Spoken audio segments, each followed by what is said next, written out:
I went out into the garden and I was playing with my willy in the sunshine. It was ever so relaxing. Oh, we're on. Stop it. Well, hello. Hello, NABD land. Here we are at Hulse Towers. We decided not to dress up. Cheers one and all. Cheers. It should be the NABD rally in Cheshire this weekend. It hasn't been because Boris Johnson caused some sort of problem. Don't really care, fuck it. I should warn people before we go any further that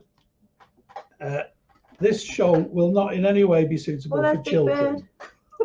Okay. Sorry. Hello. Yes, people. Right, we'll get on to it. What I would ask is that people would stop doing group messaging because it keeps popping up, fucking things up. So stop it.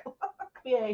Anyway, how are we all? Yes, we're not in a field in Cheshire. We're in Hulse Towers, surrounded by hedgehogs and the rolling countryside of Wythenshawe.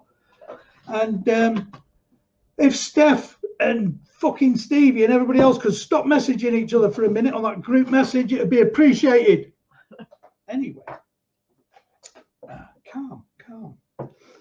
As you can see, I'm in my usual lounge suit. I actually wore this going through customs on the way to Lanzarote for our Morocco. Oh, and Lanzarote. And Lanzarote for our honeymoon prior to our wedding, because we always like our pudding before we have our tea. And the guy on customs was a bit, thought he was funny, like customs men are, and they're not. And he said, "Oh, the man from Del Monte." So I said, "Well, I'm actually not here to sell you oranges. I'm here to eat your liver." You don't want to say that to a customs officer. He really did. With the gloves. Anyway, so yes, this show will not be suitable for children. If you've got any children, please kill them. The world's overpopulated. If you can't bring yourself to kill them, sell them to the Jippos. Either way, they're not welcome here. So have children. We've got a great show for you this afternoon. I'm hoping, not that any of it's been prepared. We've not really done this before, so I borrowed a camera from the NABD office 2 days ago, tested it, and then this morning it wouldn't fucking work. So I've had to download another browser and all. You don't want to know any of that bollocks. No, because he was very hungry. I was very angry. Very angry! Did you jump then? Sorry, darling. No, I'm getting used to this. She's got a knife just to keep me, in case I go over time. So the plan is we have four, not one, not two, not three, but four special guests who are going to come in and do a 5 minutes or so each. It's all going to be very technical. It's not going to be very polished, but we'll just work it out as we go. Basically, I'll be doing a bit. And then when I introduce somebody, I'll have to kill this feed. You don't go anywhere. You stick around, because a minute or so later, another live feed's going to pop up on the same page, on the NAB page, and that'll be the guest. And then when they finish, they'll kill the feed, and then I'll be popping up again. So we'll only have a minute or so gap. And I'm getting really pissed off with these messages popping up now. But anyway, I don't know how to kill them because I don't care. So the plan of action is, a hobbit has just arrived over my shoulder. We have a pet hobbit. She's been upstairs shaving her feet. And, so, she doesn't want to be on it. She's dressed. Oh, you can see. She's not only just naked and hairy. Stop it. Like No, that was Alex. Right. Oh, yeah. Anyway. So what we will be doing throughout the show is making a couple of cocktails for you. These are special cocktails, not the shit you can buy in cocktail bars. And the hobbit's just crawled under my chair. You don't want to be on the camera. Hedgehogs smell better. Anyway, yes, we'll be doing a couple of cocktails. The first one I'm going to do is one that myself and my old pal Dr. Mikey devised before he died. So I won that one. But it's a Manchester mojito. It's not one of them girly mojitos that you can buy in a cocktail bar. It's a proper cocktail. And my glamorous assistant, beautiful wife Mandy, whose birthday it is today. Happy birthday, Mandy. We've got champers for later as well, and drugs and stuff. And I don't know why I pointed down there, but over there. Anyway, yes, where was it? Yeah, Manchester mojitos first. Mandy's going to do the technical stuff because I'm not allowed anything fucking sharp anymore. I'm not even allowed to collect points on petrol. That's the way it is. Nothing sharp. And I'll call this burst out of psoriasis today. Wouldn't have mattered for the past 2 months. I've not been doing anything. Now I'm performing. You've not had a shave for the last 2 months. Well, that's true. I've just had a shave for this. No. Sorry about the psoriasis. If it puts you off, fucking grow up. So it's only a skin fucking condition, isn't it? So you've got cancer and people go, oh, isn't he brave? What a lovely man. Got psoriasis. Ooh, get away, you fucking monster. Come on, come on. Come on, hob it through. Hob it through. I'm going I'm not going to do anything. Anyway. Did she spill any? I don't know. No, she's just like a mother. She's never spilled a drink in her fucking life. Anyway. Yeah, yes, so the Manchester Mojito. Mandy's going to start by beautifully chopping up a couple of fresh limes. Now? Yeah. And if you ever go into a cocktail place and they try and give you one of their shit mojitos, and they, so many times nowadays, they'll put lime juice or lime cordial in, immediately glass them because it's sacrilege. It's got to be fresh limes, cut into little chunky bits. Oh, my nail. And then we normally have muscovado sugar, but because of lockdown, there's no muscovado sugar to be had anywhere. And I refuse to use Demerara sugar ever since a Scouse friend of ours called it Demerara. And I just can't face it anymore. So we're going to go with honey. You know, we have to make these sacrifices. I won't be able to taste it anyway. Well, yeah, Mandy can't taste it. She's got no taste. She married me. And, neither of us have got a sense of smell at the moment. Because we had the COVID virus, which we're over now. It's not a big deal if you're not already poorly with other shit. We've had worse flu, to be honest. But of course, we had it early because Mandy worked on a COVID ward. And what the government said about all the PPE being there was bullshit. So, of course, lots of staff got it first. Oh, you want something to wipe your hands on? I didn't plan that, did I? Oh, God. You could have wiped some on the back of my jacket. I'm only showing the front. So, yes, fresh limes that we can't smell or taste, but we will get really fucking drunk on them. We have honey, which I got from a lovely Indian shop. Oh, real Indian honey, that's going to be nice. So it turns out it's from fucking Latvia. I don't know what that's all about. Why should you use that? Via India. Oh, well, I didn't. I've used this. What we have to do while Mandy's chopping up them, just smashing her legs in on the legs of the table. I'll be doing a bit of this whilst explaining that all of this cocktail thing, I have to blame directly on my brother Bill, who I'm hoping he's watching. There's always someone to blame, isn't there? No, well, it was Bill, because when I was just a young man, this was before he tried to get me killed in a bleeding shipwreck when I was 16. I was about 14. Back in them days, everybody sort of drove to the pub and drove back pissed. It's not big, it's not clever, but it was just kind of everybody did it then, particularly the police. And Bill started taking me to the pubs out in Cheshire where we would experiment with cocktails. We were actually in a place called the Deanwater one night. Bill had a GT6, which was a 2-litre version of a Triumph Spitfire. Fast as fuck for its day. And this pub, massive car park, lovely pub out in the country, but the landlord was a whiskey fanatic, and he had just about every whiskey you could buy in Britain at the time. And this is back 1974, 75 maybe. So it's a long time ago, but one shot of every bottle of whiskey came to £7.20. And I remember that because we christened it the 720. Oh, fuck. Yeah, has that gone off? Yeah. Shit. We're having trouble playing this video. Oh, have I gone off? Anybody there? Oh, I'm hoping we're back with you now. I don't know what happened there. A thing just came up, said we're having problems playing this fucking video. Cheers, Facebook and Google, whatever, Chrome bitch or whatever it's called that I had to download this morning to get it all working. Apologies for the short break in action. I don't even know where we were up to yet. When it went off. But I was telling a story about how I got into cocktails, but basically it was my brother Bill started taking me out on the piss. I was about 14 and we were in this GT6 car of his at the Deanwater, just near Winslow, out in the sticks. There were about 1,000 cars in the car park because everybody drove to the pubs in them days. And we went in and we had one of every shot of whiskey that they sold in pint pots. So it was £7.20 per drink. With Christ knows how many different sorts of whiskies. We had a couple of them.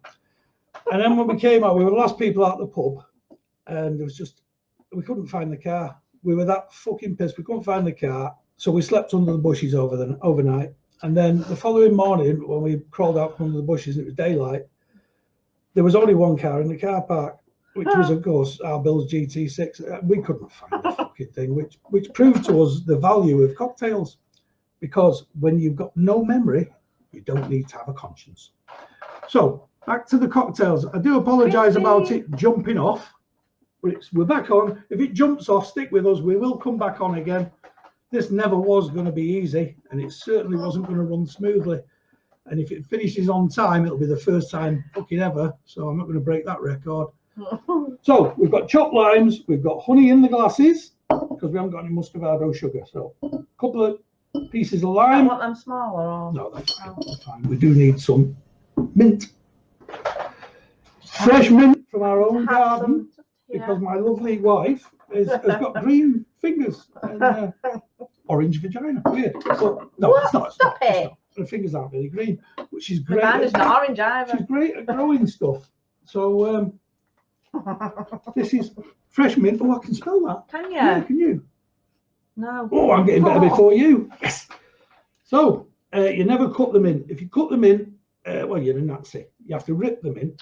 I can't smell it. Just pretend you're pulling the eyelids off children. It's very therapeutic.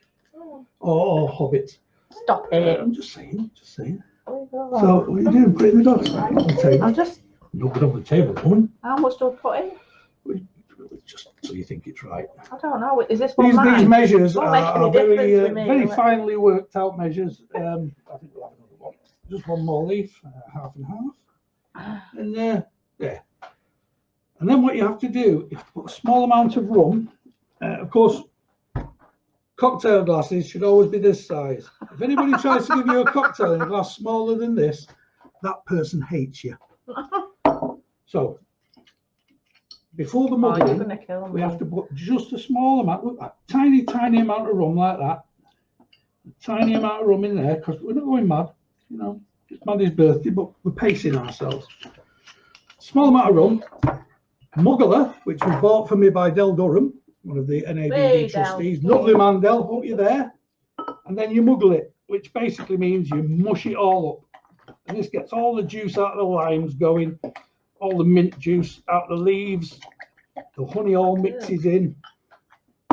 Smells a bit like poo. But it's lovely. You can't leave that in the glass. You can't muggle it with that in. I can leave that up there. I was talking to myself. Oh, right, okay. Again. So, I heard you before when I was upstairs. Thank you, Stevie. He's asked them to stop posting on that message thing because it's really getting in the fucking way. Thank you. There's Bernie. Hi, Bernie. Hello, Bernie. Hello, everybody who's joined us. I would have loved to have said hello to each of you individually, but I've got contacts in, so most of it's kind of blurry, and it's going to get worse. Charles Lawton. So, Charles Lawton. Yeah. He was fucking brilliant in The Hunchback of Notre Dame. Christ, I didn't know he was still alive. What a brilliant actor. Well done, Charles. I loved your Hunchback of Notre Dame. And Captain Bligh was fucking excellent as well. How many times has he heard that? Well, he's only heard it once off me. Right, so we've muggled tiny amount of rum, some honey, mint leaves, lime, little swig of cider. I know mine's nearly empty. Should I go in there? Right, so then we've got to judge, was there enough rum? Which obviously there wasn't. So we put a bit more in. Whoa. Oh, you're going to get me pissed again. Do you think you're riding a fucking Can I horse? just say, the other night he got me really, really drunk on 4 bottles of wine. 4.5 bottles of wine. 4.5. And a half bottle of port. And I couldn't taste it. And the Hobbit went to bed because her mum got really loud. Oh, I'm sorry, Alex. We got a complaint from the airport about the noise. Oh, it's right. shut. How could you? So you've got 1/3 of a pint-ish of dark rum, and it's always got to be dark rum. Not being racist, but white rum is shite. It's not even rum. It's just pretend crap. If you're going to drink something white, you may as well have a proper drink like vodka. So dark rum. Next ingredient, because this is a Manchester mojito. Ginger beer. None of that lemonade bollocks. Or that soda or whatever they use in them shitty mojitos you buy in shops. Look at that. Ginger beer. Oh, gorgeous. I remember the first mojito you made me. It was at Stephen Polly's wedding. It probably was. Oh yeah, I taught the barman how to make them. 2 sips of it and I was pissed. Yeah. It was an easy date. Cheap. And here I am. Two of these, you're fucking married. Anyway, so that's the ginger beer. I am running slightly over time because it's time for our first guest, but I will just add the final piece de resistance. Angostura bitters. If your cocktail hasn't got Angostura bitters in it, you fucked it. So just a splash. Can you it smell gives that? it a nice. No, but you probably could taste it, but you wouldn't. Okay. And that gives it just a nice little bite.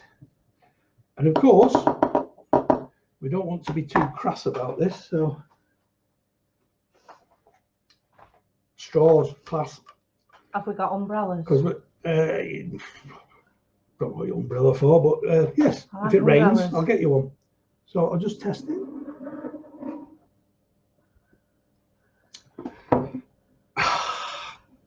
Fucking lovely. Isn't that lovely? Can you taste that? Yeah, I've not I tried can it taste yet. that. Yeah, Cheers. I'm getting better. Thank you. Oh yeah. Lovely. Now I know there's going to be some men out there being all manly and you know, big dickish and that, going cocktails, bit girly them. That was exactly what my friend Joel Lawson said to me we were on the boat on the way to Spain on the Faro run with Backstreet Heroes. Joel came along with us from East Yorkshire Mag. Lovely man. And he's quite a blokey bloke, he's our Joel. And he said, "Hey Hulse, them cocktails are a bit girly for you, aren't they?" At the time I was drinking a thing called a Jelly Baby, which is basically a jug, and it's got a Bacardi Breezer in it, orange I think. Anyway, there's a Bacardi Breezer, I wrote them down because I was going to forget. Breezer, Blue Wicked, Smirnoff Ice, all in a jug with some ice, and then anywhere between 4 and 6 large vodkas thrown in on top. And you just drink it out of the jug, and it's fluorescent turquoise, lovely looking drink. So I bought Joel one, and he's no slouch when it comes to drinking. But about, I think less than fucking 40 minutes later, he came over and he went, "I'm going to bed, you've done me in, Hulse." And he staggered off. One cocktail. So, fucking manly cocktails, these. What do you think? Right. Now we're going to try and do a technical bit. We've got 4 guests for you today, as I said. The first of our guests, he's been a favourite on many of the Smacktar shows. He's performed at You've Been Nabbed and at the Farmyard, many others. He's a lovely man. First time I met him, it was his very first time on stage, and we were at a party in Huddersfield, near Huddersfield somewhere, out in the sticks where they bugger sheep and that. And it was a weird party full of theatrical people and magicians and actors and puppeteers. Oh, that was cool. It was fabulous. It was our friend Steve Wright of Rough Daddy fame. And he's a lovely man too. He's a marvellous man. But it was one of them weird parties, and Steve asked me to along, to get drunk with and that, but also to perform a bit of comedy. So I thought, I'll do that. And then he introduced me to Richard, and he said, Richard's an actor, but he wants to try a bit of comedy. So he's going to warm up for you for 5 minutes. And he was shitting himself. But he did very well. He did admirably for a first shot in that weird crowd as well. Very critical people performers. But within 18 months of that, he was opening in front of 4,500 people at the Farmyard. And the amount of times he's played You've Been Nabbed, I just had to get him in. So, ladies and gents, what we're going to do now, I'm going to kill my live feed. You're not going to run away. You're going to stick around. It may take a minute or two, but when my live feed dies, Richard Massara's feed will pop up. So, ladies and gents, please appreciate and send your comments, because we can't see you and we can't hear you, but send your comments along to Richard and to the other guests when they're on, just so they know you're enjoying yourselves. When Richard's finished, I'll be back. And enjoy this. I'm going to kill my feed now, Richard, so count to 30 and then you'll be up, mate. You can bang yours on. Have a good one. Oh. All right, thank you, Rick. Hopefully this is working. Hello, everyone. I'm Richard Massara. That was Rick Hulse. Less Sons of Anarchy and more man with knackered knees. He can't do anything to me because I'm too fucking far away from him. And I'm here in quarantine where I've grown a delightful quarantache, which unfortunately just makes me look like a sexy Ned Flanders. So it's all going so well. To be honest, I am missing you guys, missing coming and doing the biker rallies. I love doing the biker rallies. My favourite thing about the biker rallies is all the names for the different gangs of bikers, because you've all got such cool names. You've got like the Satan Slaves and Devil's Disciples and all these fucking hardcore names. But I have to admit, my favourite one I ever saw was at a rally I did last year where I saw a group of guys stood around and their name was the Lone Wolves. There were 5 of them. So big shout out to the Lone Wolves, you absolute mentalists. Maybe consider changing your name to the Sun Wolves. Don't know, just a suggestion. And yes, I am only saying these things because I know none of you can bottle me from the stage. It's weird times, isn't it? I'm here in quarantine in Manchester, but there's been some good news for bikers because governments all over the world have been buying a lot of useless machinery. That means finally Harley Davidson owners have someone to sell their piece of shit bikes to. I'm just going to leave that one there. I mean, what the fuck are you going to do to me? I mean, it doesn't matter. Harley Davidson owners have been social distancing for ages because no one wants to go within 6 feet of those cunts. Alright, there we go. Now I've pissed them off twice. I hope you're all having a good quarantine. What can I say? I didn't realise that when this all started that there was going to be such a fucking race to make bread. I don't know if it's the same with you, but everyone in my timeline seems to be making fucking sourdough. I didn't realise there'd be such a race. No one told me we were under starters orders. Look, if you don't like puns, I'm telling you right now that this entire set is probably going to piss you off. I did write a joke about Donald Trump, knock knock. If you cancel, oh fuck, I fucked up the joke. It doesn't even matter anymore. Knock knock. During a global pandemic, cancelling funding to, oh, no, do you know what? I'm going to forget that joke because I fucked it up twice. This is why you write jokes and then do it. I've been so lonely. This is my problem. I'm going mad. At least I've got my dog to keep me company. You know, my dog Monty's here. I was watching him the other day, last week, and I just noticed him going to town on himself. You know, like cleaning his genitals, like properly licking away at his dick and where his balls used to be. And I'm not going to lie to you, I got a little bit jealous and a little bit, you know, lonely. And I thought to myself, I wonder if I could do that. I mean, I've seen videos of guys doing it online, you know, could I manage to? So I'm gonna admit this to you guys. I gave it a go. And I'll tell you this. It's incredibly physically uncomfortable. It tastes exactly as you would expect it to. And to be honest, I think the dog prefers to do it himself. I sucked off my dog! This is, oh, well, my neighbours now are going to enjoy that one. Discovered I've got a favourite spoon. Never knew I had that. That's another thing I've discovered under quarantine. Favourite spoon, favourite fork. Don't have a favourite knife. But, you know, don't even know what I'm saying. The thing is, right, my girlfriend moved to Australia just before the whole quarantine thing happened. And yes, I have a girlfriend.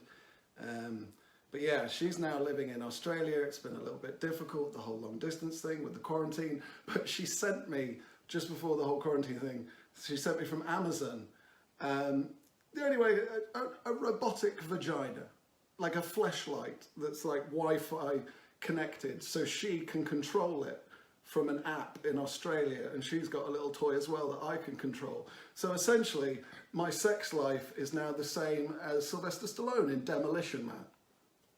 That's kind of how things are going. And I mean, I am living in Demolition Man anyway because I haven't been able to buy any toilet paper, so I've learned to use the 3 shells.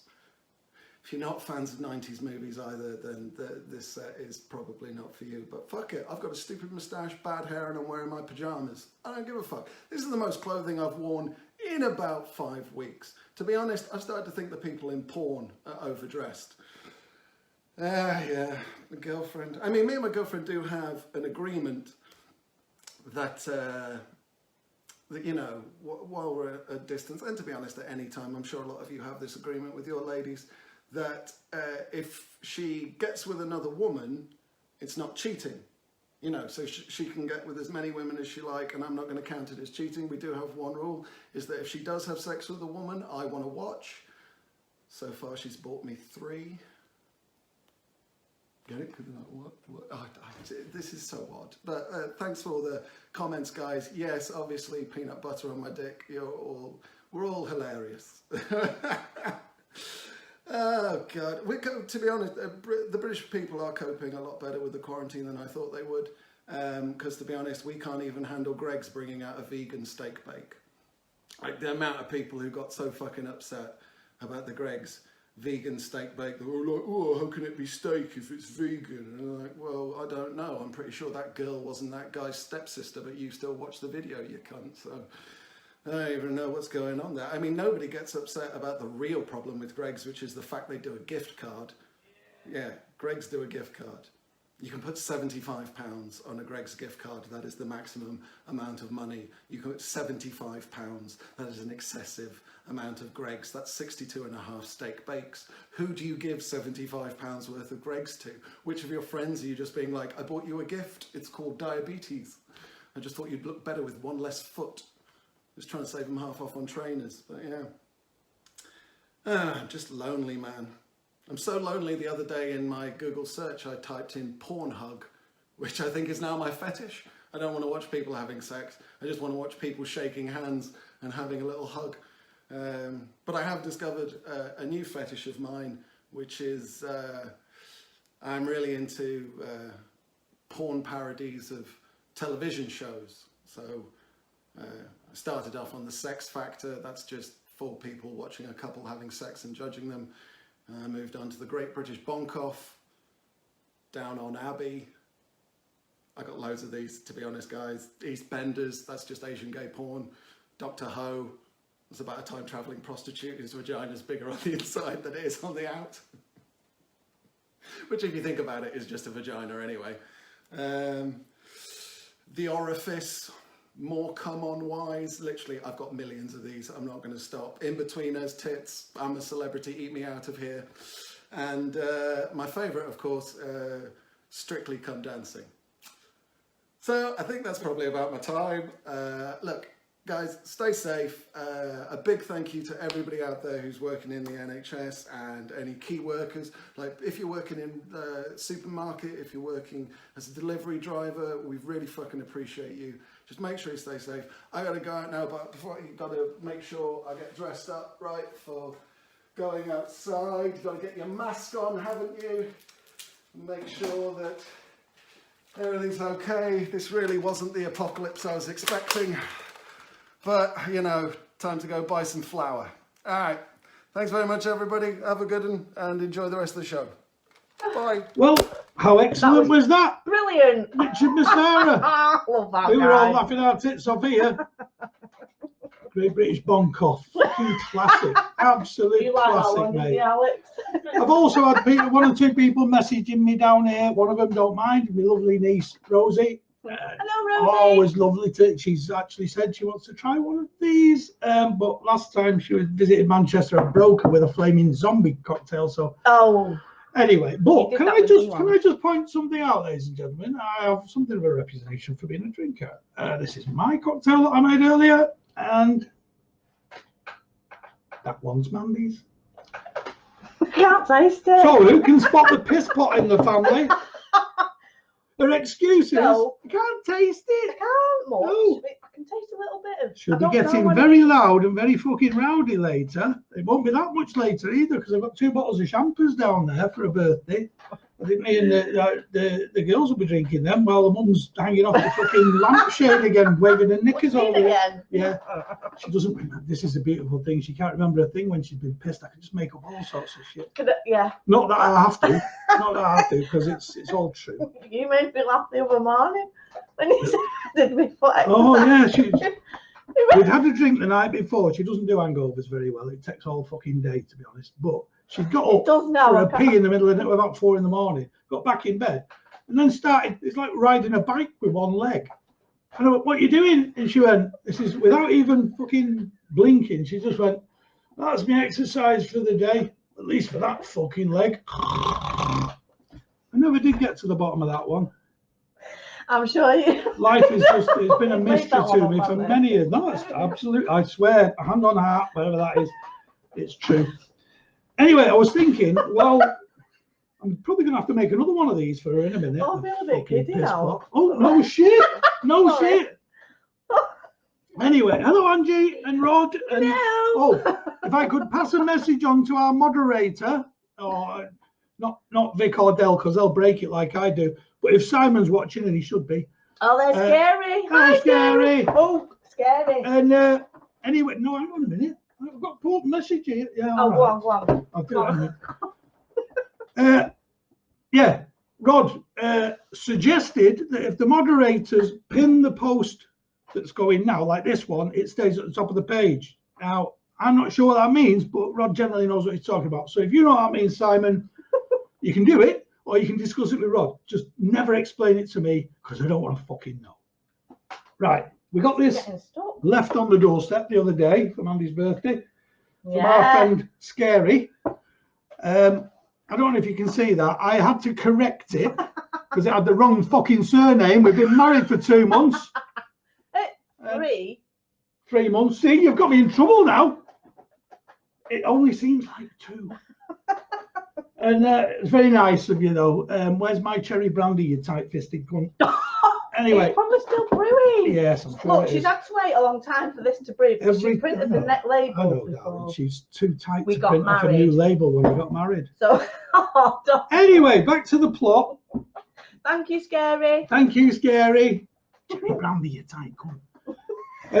Anyway, it occurred to me, as this is kind of a celebration of the virtual You've Been Nabbed rally, that maybe I should give people a bit of a flavour of the history, the 29-year history of the NABD's annual fundraising event. The very first one was a small event in Edale. It was nice, a few more people than we expected turned up, so it kind of spurred us on. The following year, I thought, I'll go and find a new site, better, bigger, posher. And I landed a deal with Capestone Hall in Macclesfield, owned by a fella called Lord Billy. Well, Lord Billy to his mates, you know. William something fucking posh to everybody else. Lord Lieutenant of Cheshire apparently, so that makes him the police's gaffer, which saved us a lot of fucking hassle. But yeah, nice man, very aristocratic, you might say. And that very first year, we actually got 1,200 people that first year at Capestone, which was marvellous. We were hoping for about 800. But we were walking around the site, me and Lord Billy, who for some weird reason I got on with immensely. And we were walking around the site on the Friday morning, just I was showing him where things were going to happen. We had one marquee in them days and a truck, curtain-sided truck as a stage, and it was good enough for us in them days. You know, Magnum played on that truck for us. I used to love Magnum. Anyway, so we're walking around, and I'm sorry, these are traders, these sell stuff that'll kill you. That was Julie Simmons' pancake stall. Jewellery stores and all that, and then we walked past the marquee, and I shit you not, as we're walking past the marquee, we both glanced inside. As I said, well, there's a disco in there, and the bar's in there. Get some an alternate music from the stage, and we both looked in, and there was a friend of mine who shall remain nameless, sat on a chair with a young lady kneeling between his legs, and her head was going up and down like a fucking nodding dog in the back of a Cortina. And I thought, you know, it's just, you don't want it when you're walking around with the guy who owns the bleeding land, you know. And so, what did he say to that? And Lord Billy, I swear this is true, he went, don't you think that's a bit inappropriate, Rick? Mm-hmm. And the only thing I could think of to say was, yeah, a green top with red leggings It's absolutely true. And he put his hand on my shoulder and shook my hand and walked away. Spill the beans. I'm not going to say who it was. Tell me later. Because he was a cunt. Do I know him? No. Oh, anyway, I didn't know this was going to be a fucking conversation. Oh, but sorry. anyway, it's all right. Look, somebody's had a mojito. My brother Eddie, who's a couple of years older than me, and he's a big lad, and he's a proper drinking man. Oh, he's lovely. When I go drinking with Eddie, if we're drinking pints, Eddie. Eddie has what he calls slutters, which is the pint he drinks in between the rounds that everybody else is drinking. He's a proper drinker. And he made a disparaging comment when he came up to the NABD rally one year with his daughter, my lovely niece Celia, and she was there with a mate. And Eddie made a disparaging comment after I made mojitos on stage. So after the show, we went back to BJ's motorhome with a few select people, and I made a dozen mojitos. I already had one. Celia came along to the backstage area of the tent just after tea time as I was about to get the band started. And she said, I've got a message from your dad. He's gone back to his tent because his legs are pissed. So, pint of ale, boys. I've shit them. Anyhow, yes. Well, there's so many stories from the NABD rallies. I'm keeping an eye on the time and we're already 10 minutes late. Yes. But that's all right because our next guest won't mind because he's normally drunker than I am. And it doesn't matter if he minds anyway, none of us are getting paid. But anyway, yes, one other story I think is worth mentioning. She's quite a well-known poisoner, ex-caterer. And an all-round sort of flake, a lady called Julie Simmons. She was a trustee of the NABD for many years, and a rep before that. Now she's a window cleaner's bitch. But Chris is a lovely man. He's lovely. She married above herself. Julie's lovely. Yeah, she's nice, but she married above herself. Chris is lovely. Anyway, Julie was famous for sleeping around. I probably should clarify. When I say sleeping around, there wasn't a single table in any of the rallies that she hadn't been found fucking unconscious under. That's what I mean by sleeping around. I don't know about the other side of things. But there was a lovely occasion once, that was at Cape Thorne Hall as well, where somebody said that I think somebody's collapsed in one of the toilets, can't get in. So we went and prized the door open, as you do, and there was Julie with her lovely blonde hair dangling in that blue water, mostly blue, mostly water, but some solids, you know. I'd never actually seen a woman with a blue fringe before. But I have to say, over the following few years, I started seeing more and more women dyeing their hair blue. So I actually think that Julie was a bit of a trendsetter there. Either that or a lot of women in Manchester had fallen in the fucking Irwell. Either way. But it's an absolutely true story. You said that about my family. So she fell asleep outside the NABD stall once at I think it was at the farmyard or somewhere, or in Rock and Blues or somewhere. She just fell asleep, as she did, pissed. So we put a sign on her. An ABD prostitute, 10p a shag. And she was really annoyed when she woke up and saw it. And then she was even more annoyed when we told her we hadn't had a single offer. Oh, stop it. Right, okay. Times are marching on. And I do have another cocktail to make. Probably two now with this piss pot. No, I can't taste it anyway. And fucking titties. Look, there. Stop it. Can't smell them, but I can taste them. Anyway.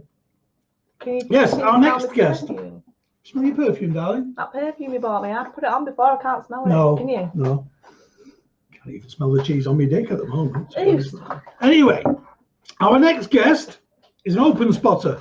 Most of you have been to the live comedy shows because they're the ones we normally do when the country's not fucking hiding from the flu.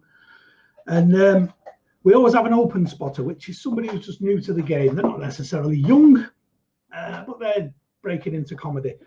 This just happens to be an open spotter that I've known for, I've lost count of the years. I actually did a comedy show at his wedding, which was lovely. It was a lovely do. There was a drunken woman at the bar, and there was a young drunk bloke trying to chat her up about half her age because he wanted to get her out by a skip and finger her or something. So I gave him a bit because they were talking while I was on, and he couldn't make it up because then Bob, the groom, went, "That's my mum, Rick." It runs in the family, let me tell you. Most of you have done NABD rallies and MAG rallies, and there's usually a photographer or two knocking about. the one that you see towards the end of the night who's falling over a lot near the stage and dropping his camera and ends up going to bed over his wife's shoulder. That's Bob Ingham, ladies and gentlemen. He's an absolute star. He's a natural born character. If you've met him, you'll know him. He's so funny. Everybody loves him, I have to say. We love him immensely. And Sharon. His wife Sharon. Yeah. They've opened their hearts and their home to us. We've never had them here, obviously, because we're a bit posh. But, well, they got a fucking Benidorm or somewhere, don't they? That's just to buy drugs. I've been to Benidorm. Anyway, ladies and gentlemen, we're going to do that thing again, where I'm going to kill my live feed, and then our next guest is going to bring his live feed on. I don't know if our moderator will have pinned it to Rod or whatever the fuck they were talking about. But, ladies and gentlemen, he won't be able to hear your applause, but give him some anyway, because it always helps. And certainly in the comments, because this is allowed. I think this is his third time on stage. Doing, I say on stage, it's third time in public doing stand-up. He's going to do 5 minutes for us. Ladies and gentlemen, lovely warm welcome to Bob Ingham. Yay! Count 30, Bob, and then start your feed. I'll just kill this one. Have a good one, Bob. Have a good one, Bob. Hello everyone, and thank you Rick for your warm welcome and inviting me to the Smacked Comedy Show. Rick's just spoiled my opener, which was about the wedding and him having to go with my mother without even knowing we were mother. So instead I'm going to tell a little story about Rick. Now, as you know, he does the Smacked Comedy shows at the rallies, and one day we were having a break and Rick disappeared. I went to the toilet and then I decided I'll nip back to my car and get some batteries for my camera. And when I got to my car, my door was open, and in the passenger footwell I had a 2 kilo bag of Damascus earth, which some of you might know is ant powder to kill ants, and that was outside the car, strewn all over the floor. So put it back in, cleaned the car up, and then I found an envelope stuffed down the side of a seat. When I pulled it out, it said comedians on it, and inside it was stuffed full of money. And I thought somebody was trying to set me up for stealing Rick's money. So I shot back down to the backstage area and found Rick, and I said, "Have you lost something, Rick?" He said, "I don't know, have I?" So I showed him this envelope full of money, and Rick went, "Oh, didn't know about that. Where was it?" So I told him it was in my car and that somebody was trying to set me up. Rick says, "I'm so sorry, Bob, that was me. I got into the wrong car."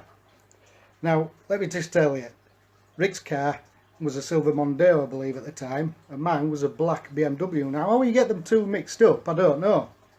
But hopefully, Rick didn't get his amphetamines mixed up with his ant powder, because he had a little bit of powder there on his nose, and I've never seen him covered in ants since. But anyway, this lockdown, there's been a big shortage of toilet paper, hasn't there? Some people are wondering why, but I'm a man and I know why. Because we're locked in the house for weeks. We need plenty of toilet paper. It's porn and it's free. But anyway, I was sat at the toilet the other day and I was like, "No, has that happened to you where there's just no toilet paper?" So I pulled my trousers up just above my knees, waddled off to get some more toilet paper. Anyway, I just about made it to Morrison's and it all came out. It was shut as well, and they didn't even have any paper. I had to waddle all the way back home. My wife, as Rick mentioned, comes to me with a lot of rallies, and the other day she came home, she said to me, "Have you got something to tell me?" I said, "What's that?" She says, "Are you bisexual?" I thought, oh no, she's been looking at my internet history. I says, "Bisexual? No. What makes you think that?" She said, "Well, you've been on confused.com. I says, that doesn't mean I'm bisexual, love. That's a website for vehicle insurance." And she says, "I know." So what makes you think I'm bisexual? She says, "You've been after a quote for an Harley Davidson." I'm glad I didn't tell that live. I'd have been ducking like Richard Massara. Anyway, her son came home as well, just before this lockdown, crying, came home from school crying. I said, what's up here? He said, they want to put me on the register at school. I said, well, what's wrong with that? He says, I don't want to be on register like Jimmy Savile and all them others. I says, don't be silly. It's not that kind of register. There's a register for paedophiles and there's a register to let people know you're in school. But it turned out we were right. He's not allowed to teach kids anymore and he's not allowed within 300 metres of a school. But, oh, I'm glad you like that, yeah. I can't read everything that you're posting. But, yeah, a few months ago, Rick knows this story, it is 100% true. A few months ago, I think it was, my dad came round to my house. He rung me up first and he said, Robert, you're good with computers, aren't you? I said, I'm alright, why? He says, can you download me some of that paedophile stuff from my computer? I went, sorry? And he said it again and I just hung up. I thought, I can't have this conversation with my dad on the phone. Anyway, another day goes by and he rings again, same conversation. Can you download me some of that paedophile stuff from my computer? I said, I'm not having this conversation. Hung up. This happened 4 or 5 times till eventually he came round to my house. He said, what's up with you? I said, you asking me to download you some paedophile stuff for your computer? He says, yeah. I says, why on earth would you want that? He says, I've got a new digital camera and I don't know how to use it. I said, oh my God, you had a PDF file, didn't you? And he really is bad with his spelling and his grammar as my dad. And yeah, that's what happened, true story. I hear that joke's been told by other people as well, as a joke, but it really did happen. You bikers as well, always complaining that you can't go into petrol stations with your helmet on and you have to take it off and show your face. Well, guess what? You've got your own way now, you can go in with your masks on. And I can't do a thing about it. Jacko, you all laughed at him a few years ago with his mask on. Yeah, you're all at it now, aren't you? Yeah, you're all wanting to wear them masks. He was a trendsetter, him. Anyway, it's Mandy's birthday today, so I'm going to do one of my famous strip teasers. Oh, 5 minutes is up. Oh, maybe next time. Happy birthday to Mandy, and I hope you have a wonderful day with that wonderful man. And I'm going to hand you back over to Rick Hulse now, and hopefully we'll see you all next year in real life. Thank you. Goodbye. Brilliant, brilliant, Bob. Well done, mate. Cheers, well Bob. done. But at the end, I'm mostly disappointed in you. I thought you were going to do a big strip. She's fucking man mad. I'm not. You know, this is live. This is live. I know there's a bit of a continuity issue here, but I was sweating in me fucking Hannibal Lecter kit, to be honest. And there's no worse than beige with sweaty armpits, is there? Oh, I hate that word, beige. So Mandy said, don't even put a shirt on, just put your, look at this. That's how a real man's shaped. Look at that. All real man. Fucking, you don't get much more male than that, do you? Fucking lovely. Oh, hang on, took myself in.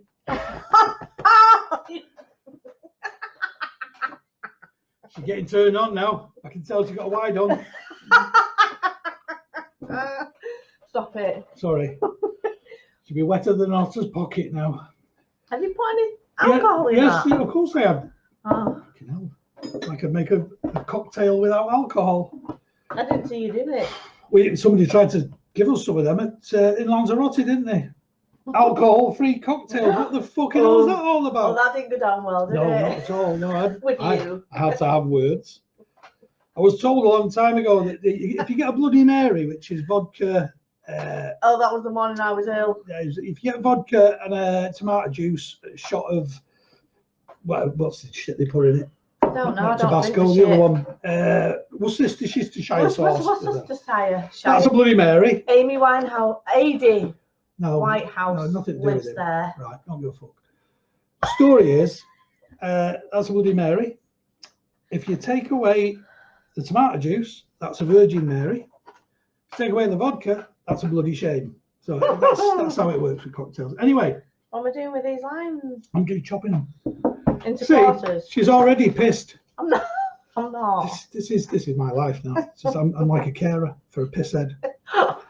Anyway. It only happens once in a while. Yeah. Anyway, do you want them in only happens quarters? once in a day when she's drinking. Do you want quarters or do you want slices? Quarters will be fine. Quarters. I'm not asked. Right, what are you making now? We're rebels. I'm going to make, this was a cocktail that I named after my beautiful wife, a shindig a short while. That's why I hate you using fucking knives. This is my Get your favourite fingers knife, away though. from it, woman. Jesus. That one you gave me earlier. What are you doing? See? Count them. Right. Yeah, we had a few people around for a small soiree in the garden. We're sitting on a burning bin. Was that the night Welly's fell? Yeah, okay. It is. There's a bunch of people sat around a burning bin in the back garden because we're proper Wythenshawe here. Well, actually, it's a big giveaway because. I'm from Stockport. So you try and hide the fucking really sad truths, don't you? But she's got no shame. Yeah, it wasn't a typical Wythenshawe bin burning because this was our bin. Anyway, and somebody insisted I went and made cocktails and I was very drunk. So I had to make one up on the fly, rather. And so I came up with the lovely cocktails it turned out. It was very potent. And named after my beautiful wife. It's known as the Minty Ginger Minge. Very nice. Anyway. How would you know you can't taste anything at the moment? Well, I could then. I've got a memory. She's gone, hasn't she? One mojito. That's it. Her tits are full now. That's it. She's been walking with her head back so she doesn't spill any. Oh, stop. So, new glasses. Glasses, by the way, northern, not glasses. There's only one A in it, you southern fuckers. We will start with, I'm going to have to start with Mint because she's lost it. Look, she's gone. Carry on. I can't do that. You'll make me embarrassed. No, just made you pissed. Oh, And no. Oh, there's Martin. Martin. I'm not Is it getting Martin? any sense. Hello, Martin. I've got a message from Oh, Martin. he's so lovely. I don't know what it means. Martin Mor, who's one of our. I don't know what it means. We'll just have to hope it all goes well. He's one of our guests. But we've got another couple. Yes, it's warm. So, I've just looked at the clock. We should be about 30 minutes in now. We're 56 minutes in. There's Martin. So I know it's just showing the start over and over again. Oh God, I'm so hot. Right, what do you want me to do? I don't know. Right, I'm back in the game. Right, What am I doing? I can't answer Martin yet. I'll ring him when Jonathan's on. Anyway, right. Can you stick with it now? Yeah, Are you with us? Yeah. Chop the limes and the chop. put some of that, more of that in. Do you want me to go and get some more out of the garden? No, that's plenty. There's loads there. So, I never knew it was going to be this fucking traumatic. But yeah. Now, obviously, completely different from the. We've not even had the champagne yet. I'm going to be taking it to bed in a fucking wheelbarrow. Yes or no? Leave it. Leave it. All right. Okay. Just get on with the stuff. You know, if I'd have paid for somebody, I'll tell you that's how we met. So, not with Mark. What we're going to start with. Tell the truth. Don't. I'm going to start with that. Right. Okay. Can I get on with this now? Yeah. Sorry. Thank you. Enough lime. That's plenty of lime. What we're going to start with, because this does have some rum in it. Most cocktails for me have some rum in them, but this time not as much. And there's a reason for that. And it's not subtlety. This is just a small amount of rum. Small amount. Oh, not too much. To drink lambs, maybe. Oh, that's nice. I'm sure everybody's thrilled. So, some lime. And maybe a bit more lime. Yeah, that's plenty of lime. I don't know if we need honey in this one, to be honest. Don't think we do. So I'll just muddle these together for a moment. The movement on that wrist. Eh? I'm not used to doing this with a bikini top on. I've usually got my Madonna bra on. I thought I'd actually put this on because not only is the NABD rally cancelled, but so is the pill rally. So I'd use all my outfits at once. No, all the rallies are cancelled. Yeah, I know, it's sad. On the subject of rallies, people keep messaging me and asking me if the Nabdonia rally's on, and we don't know yet. Right, we don't know. Nobody fucking knows. Stop asking the questions, especially when she's pissed. Right. So, what we do, because this is important as well, Angostura bitters have to go in early on this one. There's a reason for that. I was very drunk when I made it. So far, it's looking a little bit like a mojito, but it's not. Because the next ingredient we put in is health food. And this is health food. Which is... Oh, fuck, I've not had that for years. Southern Comfort. Oh. Which I believe is made out of peach skins, or foreskins, some skins over there. And she's a great audience, isn't she? Sorry. So we just top it up with a small amount of Southern Comfort. You can see how fucking messy this is going to get later. Oh, I'm snorting now. She's snorting now. Beat you to it, love. Carry on. Yeah, well, not on camera. So, Southern Comfort, dark rum, mint, lime, no honey, you don't need it in this one. Angostura bitters. So far, so fucking good. What is that? And of course, never mind what it is, it's poisonous. It is actually Angostura bitters. If you swig it, it doesn't do you any good, but it's the stuff they make gin pink with for a pink gin, which is a foul fucking thing. So anyway, ginger beer again, because it's a cocktail. She's actually reading the label. Oh, sorry. And no, it's all right, love. See how engrossed you are. Hopefully, other people are enjoying the cocktail making anyway. But so, are they all taking note of this, how to make them? Give a fuck if they are or not. There's a reason. Oh, there's Joel. Hello, Hi, Joel. Joel. Hello, Joel. Hopefully, he was there before when I was grassing him up about going to bed early after a jelly baby. Jelly bean. Oh, jelly baby. You broke me, Hulse. You broke me, Hulse. I'm going to bed. You girly cocktail. So, rum, Southern Comfort, lime, mint, ginger beer. That's a good drink in itself. But, piece of resistance, creme de menthe. Ooh. It's excited. Oh, yeah, Alex saw that bottle. And we'll have a bit of creme de menthe in there. When it's empty, can Alex No. open the bottle? No, she can fuck off. Every time I open a bottle of something, her daughter wants to put a fucking candle in it. Oh mind, if she could just wait till I finish fucking drinking it. Anyway, creme de menthe, there you go. I've no idea what percent proof this drink is. It's like a swamp. But there you have it, ladies and gentlemen. The minty ginger minge. Stop it. This is why she doesn't come on stage with me. Oh, She can't get up the fucking steps. I wouldn't dare. She's too pissed to get up the No, it's steps. too embarrassing. Yeah, of course it is. Buggled. I think I'm going to drink both of them. Somebody's gone beyond the point of takeoff. Anyway, right, so I'm sure you'll be getting bored with waiting now, but that was your second cocktail of the day. I don't think there'll be another one, so we'll fill in the gaps with other shit. But our third guest, ladies and gentlemen, just while I'll put my fingers down Mandy's throat to make a six so she can fit some more in. She normally does it herself, but she's just done her nails. Oh, that's disgusting. I do not. I don't, everybody. I don't. It usually projects. So, our next guest, ladies and gentlemen, while he's on, I'm going to have to phone our last guest, not the previous, but the later guest, because apparently he's not seeing any of this for some reason. But, so feel free to do a bit extra if you want, Jonathan. Ladies and gentlemen, I'm sure if you have been to a NABD rally, and certainly if you've been to the farmyard or whatever, at some point you've probably seen this man performing. He is the diva of British comedy and a bit of a flirt. So I'm going to kill this feed in about 30 seconds time.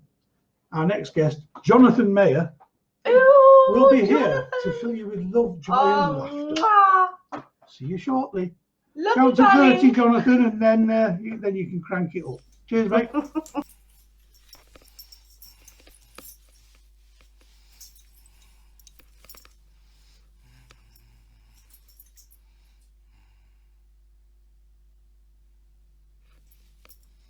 I have no idea if I'm on or not.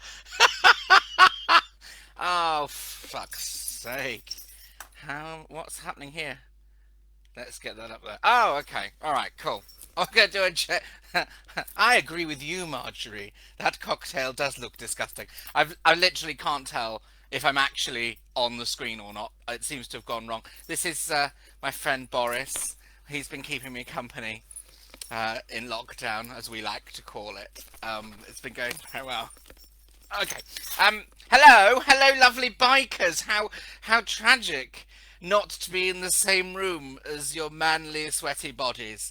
And hello to the ladies as well. Oh, I am on. Look, people are saying I'm on. Excellent. Hello. How lovely to be here. Thank you so much. As you can see, standards have just slipped, haven't they? I mean, we've just let ourselves go completely in this. I'm very excited to be here for the bike because I have no idea what I'm going to say because I've not spent my time growing a manly moustache like Richard Massara or writing puns because, as you know, I haven't got any jokes. It's just basically me trying to get bummed at the perverts in leather rallies. That's the entire reason I do this. I am very tempted to cut this really short just because Rick Hulse is probably now on the phone to Martin Mor and that would fuck him up. But not as much as he's fucking Mandy up just now. Good heavens. Hello, Mandy. Happy birthday, darling. I think in the circumstances, what I ought to do is, cheers, is help you make a cocktail to help you tomorrow morning rather than now, given that your husband appears to be making you pondweed to drink and calling it a ginger minge. So I'll do that in a moment. I hope we're all right. I hope you're all safe. Thank you to the NHS workers. If you're watching, my darlings, you're doing a magnificent job, and we're very grateful. And it's lovely to be here. We're sort of unravelling gently. The cat's trying to murder the dog. The dog's trying to murder the cat. The cat's trying to murder everybody by tripping. Leon nearly fell down the stairs. Leon's trying to kill me, which is nice. We're having to avoid it. After 20 years of being reasonably nicely married, we're having to actually avoid each other because he's started to go a little... Well, we've always had a giggle together, ladies and gentlemen. I think that's crucial, isn't it, in a relationship? If you've got any questions about relationships, do send them in and let me ignore them. Recently we've been having a little giggle. So those of you who know will know that those of you who know those of you who know me will know that Leon has Parkinson's. So he has a little trouble doing things, and you have to help him. And I've just, during lockdown, just can't get tired of when he goes, "Give me a hand," just going. And then the other day, he was trying to get up off the sofa and he said, "Give me a push." So I pushed him over and we laughed for 5 minutes. And I thought that was hilarious and a lovely little gentle way of lifting our spirits during this trying time. So he's responded, and he's responded in a really upsetting way. The dog rolled in shit, ladies and I don't want to put too fine a point on it, but she rolled in shit. And so he called her Stinky Winky that day, as in the Teletubby. Hilarious, possibly. But the thing is, because, lockdown, my income has vanished like mist on grass in the sunshine. So we're eating a lot more lentils than we used to. And so... I don't know how to describe it delicately, but let's just say I've been spending rather more time in the bathroom than I used to, and I'm not fixing my eyeshadow. So he's started calling the dog Stinky Winky, and then he called me Pooh, which I'm not all right with. And then he goes, so he's now singing that round the house. He's calling himself Gaga, but that doesn't make it right. Stinky Winky, Gaga, Pooh, fuck off. And then, just to really cap it off, and I think this is, we're bunkered down together type thing. He's nicknamed parts of my body. He's called my buttocks nicknames. Now, this could be, I suppose it could be romantic. It could be sexual. Couldn't it? Could be quite sexual. But it bloody isn't. He's called my left buttock Adolf. Adolf. As in Hitler. Adolf. And he's called my right buttock Goering. And he's called the cleft between the two Coronation Street. I'm not all right with that. I'm not okay with that. And I tell you what, there's nothing that takes the edge off a romantic evening 20 years into a relationship than your husband leaning over to you and whispering, "Do you mind if I have a trip up Coronation Street tonight?" Yes, I do. Bugger off. Find your own. I'm not. Cheers. Drinking's quite bad. I'm going drinking. So I have started doing this. It's Hangover Cure, which I want to share with you because I feel that I feel that Mandy's going to need it in particular. So I've run downstairs and I've got the ingredients for a hangover cure. You need a mug, Santa Claus, faded. You need a lovely fork, very exciting. You need a delicious brown egg. There it is. It's free range, obviously, and fresh. You crack the egg raw into the mug. Oh, and all over your keyboard. That was really well thought through, wasn't it? Oh, it's dribbling on me. Now, I normally don't complain. And then you need your condiments. Always wear a condiment. I've got this. It's oak smoked water. How pretentious is that? I was given it though. I was given it as a gift, and it's absolutely delicious. But it's basically salt with a bit of smoke flavouring in. So I put a couple of dabs. But you put some salt in. That's lovely. And then you need your peppers. You need paprika. Dab of paprika. This is smoked paprika as well. It's great. Jam a bit of that in. And then you get the cayenne pepper. This is hot cayenne pepper. Jam a bit of that in. So your raw eggs. You've got a raw egg in a cup. Bit of cayenne pepper. Bit of salt. Bit of paprika. And then you need a small tot of that which has hurt you the evening before. It's hair of the dog time. So you pop a little. Now the idea is, you see. So it's a really small shot glass. I don't know if you can see how small that shot glass is. So you pop the small shot glass of vodka or gin, works with gin, into the raw egg, and then you rattle it about, you whisk it up into the. See, the idea is, the reason you're only using one shot, only a shot of vodka. Only a shot of vodka, because I hope you don't think I've become abstemious. Just because I can't lick you all over. You mix it up until it's also smooth. And then, it's called a prairie oyster in the States, I believe, which sounds a bit dodgy, doesn't it? But it's true. And then you just knock the whole thing back. Oh. And you instantly feel a great deal worse. No, you feel, it helps. It helps with the hangover. So now, I think what we need to do is work on having a hangover. Cheers. No, I'm fine. Lockdown's fine. It's not causing me any sort of problem. I'm really keeping my sanity remarkably well. I do think though, I feel like I'm up to about 99% of anxiety all the time now, because I just hate people. When people try and walk down the street at me, I'm crossing the road to get away from them. I don't think we're going to go back to any kind of normal, because that was a world I understood, the world of normal. Anytime soon, even when it all finishes, I don't want people to get away from me, don't shake my hand, don't touch me. So I'm thinking, well, I say that. Obviously, there are some of you. I'm looking at the perverts in leather. You can touch me. You can touch the fuck out of me. But I'm thinking we need new etiquette for like ordinary people. We can't be going around touching mundanes just like normal. So rather than a handshake, which is a lot of germs in a handshake, or we need to develop new lockdown etiquette. And I've developed some. I think we should all adopt it, because you can do it at home and you can do it wherever. You can do it. First of all, the air kissing. A proper air kiss doesn't have to involve any contact. Not the sort of bumping of cheek thing. I mean, actually, you can do 4 for theatre. And that can be done from across the street, so there's no reason to contact. I think we should bring back the crinoline. If you don't know what I'm talking about, have a look at Deborah Carr in The King and I. Massive hoop skirts for men and for women. It will be actually quite convenient for a biker, because I think if you get the dress big enough, you can just pop your bike underneath and ride along the road with the dress around it. And that'll have the bonus for the Harley Davidson riders, is it'll completely cover the bike, so nobody will know you've got a Harley Davidson.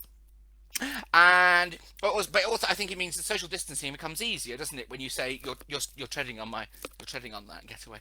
And the other thing I think is that what we're lacking though, because we're not touching each other, is we lack drama. We lack it lacks passion, doesn't it? Social distancing sounds so clinical and dull. There's no soap opera in it. There's no drama. So I think rather than saying social distancing, you should say no.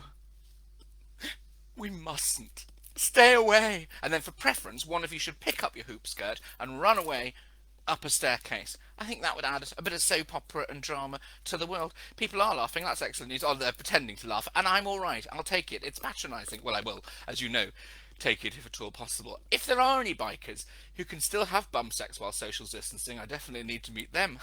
2 meters. No, you'd just faint, wouldn't you? I've drunk quite a lot of vodka really quickly, and it's hitting me quite badly. So that'll go well. I really miss the bike rallies, actually. I really, really hope we get to do these next year. I have so many happy memories of being pinned to the ground by a large man in oh no, that's me pinning bikers to the ground. There must be one when I get pinned to the ground. But romping about in fields with half-naked men begging me to let them have their shirts back, or romping about in fields in the rain with half-naked men begging me to let them have their trousers back, or romping about. Do you remember the farmyard a few years ago? Now, I have to say that the weather's taken a turn. It always does, doesn't it, a little bit? I feel like the comedy shows bring in the bad weather because we don't want you to be outside in the sunshine enjoying yourself. Do you remember the farmyard a couple of years ago where it was raining so heavily that one bloke took a shower from the runoff on the tent that certainly I was in? There was like this bloke showering in the... So, you know, look on the bright side. At least the British weather's been bloody fantastic while we've had to stay indoors. Are we better with that? That's not fair, is it? I've had to... Anyway, look, I'm going to go. I've no idea how long I've done. I probably bored you all senseless. You're very sweet for pretending that I haven't. I hope you're all taking drugs. I hope you're all having rough bum sex, even if it has to be in a lady part front bum. I'm very sorry about that. Go enjoy the rest of this. This is great. I'm so glad to have connected with you guys and just to have said hi. Thank you again. If you're an essential worker in a supermarket or bin man or anything that we really need, or the NHS or a doctor, thank you for what you're doing. We are very grateful, and I am prepared to give out free blowjobs to anybody who turns up to my house after. That makes it sound like I wasn't before, but I always was. So the women, I'll have to just, you know, we can go out for cocktails. I'll make you the thing. All right, darlings. Goodbye. I will see you soon. I've no idea how to turn this off now. Am I just going to be perpetually here, live and forever, with like porn and gimp Marjorie, how do I turn it off? Marjorie isn't sure either. Say goodbye to the nice bikers. Bye-bye, bikers. Bye-bye, nice bikers. Bye-bye. I do want to end it. Yes. Well, make it stop. Okay. I think we're on. I thought. Are we on? I think we're on. Are so I think we are, darling. So thank you, Jonathan. Yay! You fucking superstar, you. Which drinks mine? Here, pace yourself. Cheers. You're getting nowhere near another fucking cocktail until we finish this show. Oh. Jonathan, cheers, me old son. Get the fuck off that. That's You. the swamp. Yeah, leave the swamp donkey. Jonathan. You can have that cider until we've done the show. Jonathan, you were fabulous. Yes, you're fabulous, Jonathan. It was a wonderful thing when I first spoke to Jonathan many years ago about coming and doing the bike rallies, and we discussed it for quite a while. Very drunk in the Frog and Bucket one night, as it happens. And then the following day, I thought, I'm fairly sure he agreed to come and do the NABD rally, but I don't remember any of the other detail, which tends to happen when you're with Jonathan, Ronnie Rehypnol, as we call him. And so I phoned him up and I said, well, you did agree to do this rally, didn't you, for a couple of thousand bikers? Oh, yes, darling. Oh, I'm looking forward to it immensely. You know. All right. I said, did we discuss wages? And he said, this is absolutely true. He had, darling, pay me in bikers. Absolutely true. So we didn't know how it was going to go. We'd never had such an overtly gay comic on before, and you know, bikers can be quite fucking old-fashioned in a lot of ways. He walked out on stage. I think he was main support to the headliner that year. He walked out on stage in all of his silver lame and all this and the makeup, and he went, "Darlings!" And he owned 2,000 people in a tent for the next fucking 40 minutes. Oh, it was a joy to see. But at the end of his set, I went back out to do my comparing, and I told people that story about paving bikers. So I said, so you can take any 6 off the front row, Jonathan. You've never seen fat men move so fucking fast. And they weren't all moving away from the front row, if you know what I mean. Oh. But we did the spat out of Hull one year, which was in a sports centre, an indoor thing, because it was late in the year and it was in Yorkshire, so it was fucking freezing. But we're doing a comedy show, and we're just prior to the show, we're at the sort of side of the stage, and Jonathan, being Jonathan, of course, he's always on heat, and he's looking out, and he spies the biggest fucking man in the room. This guy had 3 necks, you know what I mean, and shoulders like a fucking bus. And Jonathan went, "Oh, he's nice. What's his name?" I said, "Oh, please, Jonathan, find somebody else." Anyway, show went on. It was a wonderful show. They always were there. Jonathan was headlining, I think, and yeah, he was headlining. And at the end of the show, when he finished his set and everybody was fucking, you know, on the feet and all the rest of it, he just, like a torpedo, straight across the room, leapt over a table and landed on this giant fucking gorilla. Oh yeah, he's a rugby player, isn't he? Who then got his mates to take photos while he cuddled Jonathan. If I could have disarmed bikers the way he does, I wouldn't have had as many problems as I've had in the past, to be honest. Anyway, I did get a message, 2 messages. Important one, that a friend of mine reminded me that I'd forgotten 2 ingredients from the minty ginger minge. The swamp, as Jonathan called the it. swamp. That is a fucking swamp. The swamp He's right. donkey's Jonathan, cum. you're right there. I don't know what Jonathan would have called it swamp donkey's cum, but then he Ew. lives in Moss Side, whereas we live in a quaint little fishing village off the Mersey called Withenshaw. So this is cinnamon. Cinnamon goes with everything except chips. You like it in your porridge. I do. I like it in porridge. I like it under my foreskin. There you go. No, that made that bit up. You've not told me that one So before. I know it's just a shock for you. All right, Wait till you I'll get your try sense of taste back. So that was cinnamon. Don't forget your cinnamon. About half a teaspoonful, although we don't measure stuff much. And this for zing. This is for zing. Ginger powder. Oh, You can it's ginger. you can never have too much ginger. I'm sure one Oh, or it's two of the alright. more discerning people in the audience will have noticed I'm rather keen on ginger myself with my little red fox here. Well, now, And can I just say, not only do the collars and cuffs match, but the cuffs are quieter. he used to call gingers, I did. if I remember right. Well, that was because when you were right, you used to be really I'm doing a show here. I know. Do I come trying to save patients' lives when you're working? No. So I used to take the piss out of gingers. It's true, but that's because the most ginger person I knew was John Cohen. Yay! I'm hoping you're there, John. I'm gingerer than He's you are. been a regular in the shows for many years. I'll tell a story Tell about the story John. about the I will. I'll tell a story about John. Well, Basically, and the butterfly. John was the other end of the ginger scale. Mandy's sort of lovely ginger and sexy and all that. John was like ginger cunt. Nice man, good mate.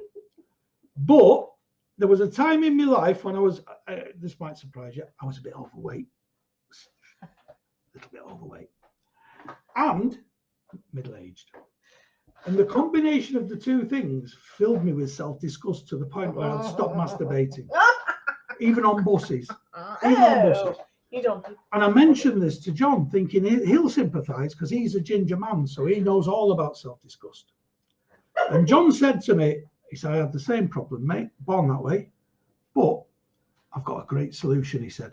"I've bought myself," fucking hell, she's tidying up in the background. Look. I'm not looking for a hair bubble. Oh, she's looking for a hair bubble. Stick it with spunk like we normally do. Yeah, so he said, "I bought myself a pair of ladies' black elbow gloves, you know, them Victorian jobs.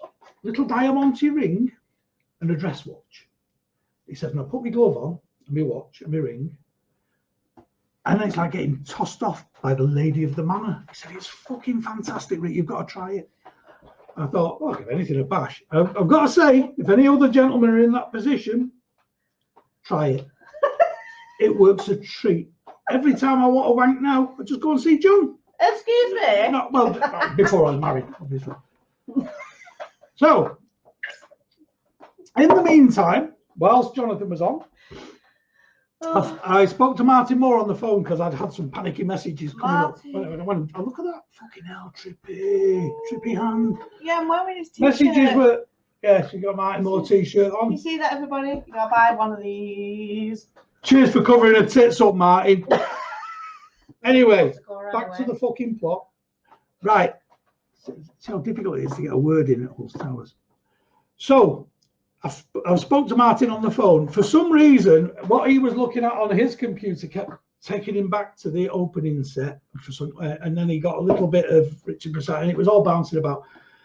I'm hoping, because he said Bob Ingham sent him a link that solved it, but then he lost that link when I phoned him in to answer it. I'm hoping he can see this now, so when we get to introduce him, there won't be a horrible gap and he doesn't know that he's due to be on. We are only 25 minutes over time. Yes, smacked ass, fucking, we've never finished on time, rebels. So ladies and gents, rather than fuck about too much more, and before Mandy gets anywhere near the swamp spunk, I've just seen on there. That's why we get complaints from the Have airport. you seen that message? Hello, rally wife. It's Jackie.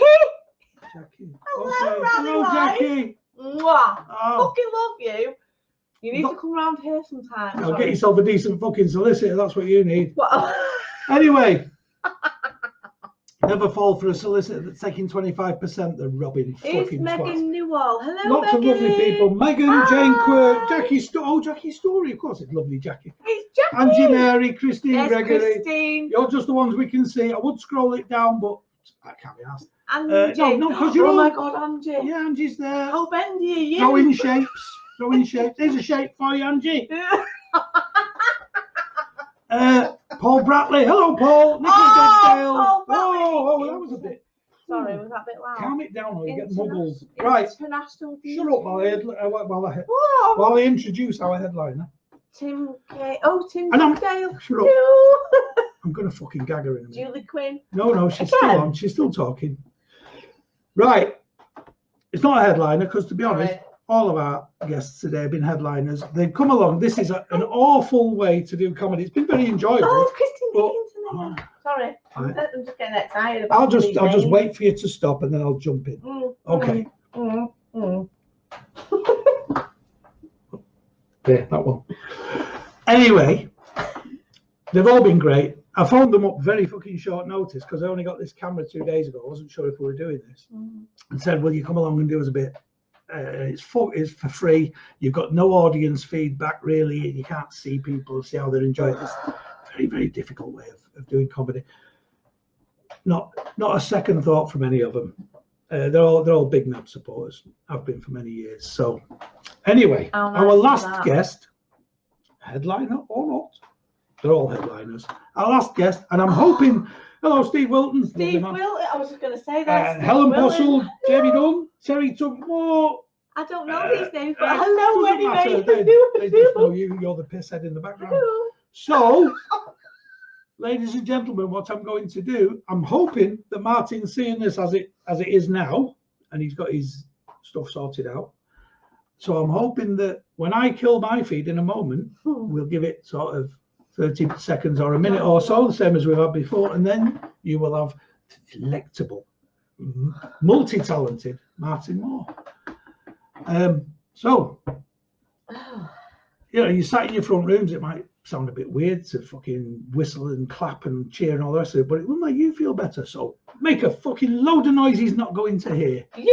Wonderful Martin Mor. Count to 30, Martin, and then go live. I'm hoping you're hearing this. And we're... Hello. So I think I might be live. I don't know if you guys can see it. It says live here. If anybody can see it, can you tell me that you can? Yeah, it's starting to come up that some people are watching. I'm just going to natter for a second and let people... There's Mandy. Very happy days. So great. I've just been sitting, drinking out of my favourite mug, which if anybody's a bird watcher will see, it's a very appropriate mug because this creature is a British bird called the bearded tit. And bearded tit leads me into the reason why everybody else has had their calls, their videos done in widescape form, and I'm in up form, and that's so that I can fit my beard in, because if it's a landscape, I sort of think that is probably my best feature. As Rick said, I had some technical problems, so I didn't get to see a lot of the start of the show. I saw a lot of the start of the show because I saw the opening sequence of Rick and Mandy when they were making mojitos at the very start. I must say, Mandy, you're very good at this. I don't think you need that fucker, Rick, to be honest. I think he's probably holding you back a little bit. You could have your own show. I was going to do an impersonation of Rick. That's the best I could manage under the circumstances. So I hope everyone's having fun. I didn't see the other acts. I didn't see Jonathan. I didn't see Bob. And I didn't see Richard. I'm sure they were all fantastic. And I'll look back at them when I get a chance to look back. I hope you're surviving in lockdown. Oh, I can read your writing coming up here. That's good. So if anybody wants to heckle, hey, oh, there's Jonathan. Hello, Jonathan. Hello, mate. How you doing? Feel free to heckle, and I'll try and tell you to fuck off.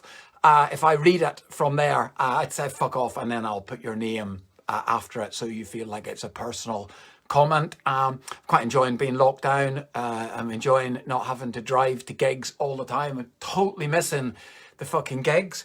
It looked like I was about to be locked down in Australia. I was in Australia, done a couple of festivals.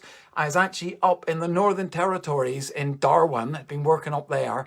Looked like I was going to be trapped. Managed to get back to England. I'm in Lancashire in England rather than Australia. Yeah, fucking winning at life, fucking winning. Anyway, I don't know if you know much about the Northern Territories of Australia. They're very different than the rest of Australia. Australians would look at the Northern Territories as being the more uncouth part of Australia. And for example, there's a very popular thing there. It's an unofficial tourist board thing. And their logo is to visit the Northern Territories, like a tourist thing. It's unofficial, but their logo is "See you in the Northern Territories." And of course, when they write it out, it's C-U-N-T. Here's a true story, completely true. So about a month and a half ago, I was flying from Darwin in the Northern Territories to Perth in Western Australia. And this was going to be the start of me trying to get back to the UK with all the lockdown and stuff. So the airport was quite quiet in the Northern Territories, at Darwin Airport. And as I was going through, there's various different checks and stuff, and you check your baggage in. There's a couple of additional checks. And in all the fuss and everything, I forgot that I had my pocket knife. And it was just a pocket knife I take when I'm camping and traveling in the outback or anything like that in Australia. I had this little pocket knife. As you can see, it's a small little pocket knife, and I usually carry it for just bits and bobs. And I'd forgotten that I'd attached it to my keyring, and it was in my pocket. I checked my hand luggage in. I'd gone through, I checked my hold luggage in, I'd gone through, and as they were scanning my hand luggage, I put my hand in my pocket to take out my change and stuff. And I went, fuck, my little knife. And so I said to the security guy in Darwin Airport, I said, mate, I'm really sorry. I have a little knife in my pocket here. Can I go back and put it in my hand luggage? And he literally looked at it and went, mate, just go through, and if nobody notices it, you'll be fine.